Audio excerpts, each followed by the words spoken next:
I made the guide to manifesting for highly sensitive and neurodiverse humans. And I made an incredible bonus video series, but you can access them both via this link. So I made this guide because I genuinely know how incredibly frustrating it is to be doing all the right things, to be following the advice and ending up in a place that just feels like, one, you're circling the same spot, or two, things just feel incredibly hard because the advice just doesn't land. It doesn't make sense. Highly sensitive and neurodiverse women are incredibly literal. So if you tell them to do A, they will do A. And if they don't get the results that the other person did, they will be like, okay, it must be me, I'm wrong, because they feel everything so deeply. But highly sensitive women cannot lie to themselves. They cannot emotionally manipulate themselves into feeling different than they actually do.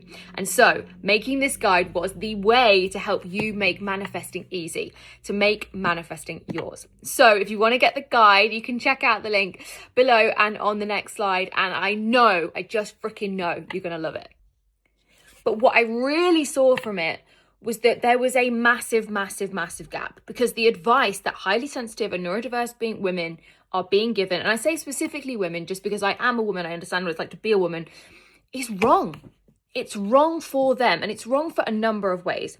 But the number one thing I would say is that women are being given advice that assumes that they can override how they feel.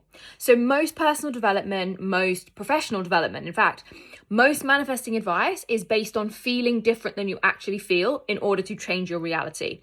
And that's both on the human side and the spirituality side, right? So whether you look at it from a scientific neuroscience perspective, or you look at it from kind of a woo-woo spiritual perspective, and I'm definitely in both camps, what you start to see is the advice is based on overriding how you really feel.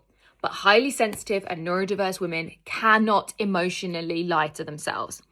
And so I made something. I made the fix.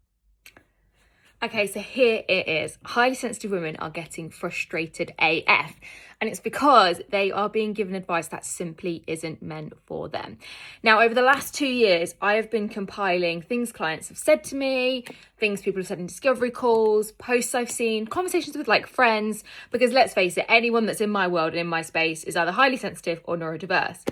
And the one common thread that came through all would be they would always think that they were the one getting it wrong, that they'd be doing all the right things, they'd be trying, and it wouldn't be getting the result, and they'd think that that was their fault.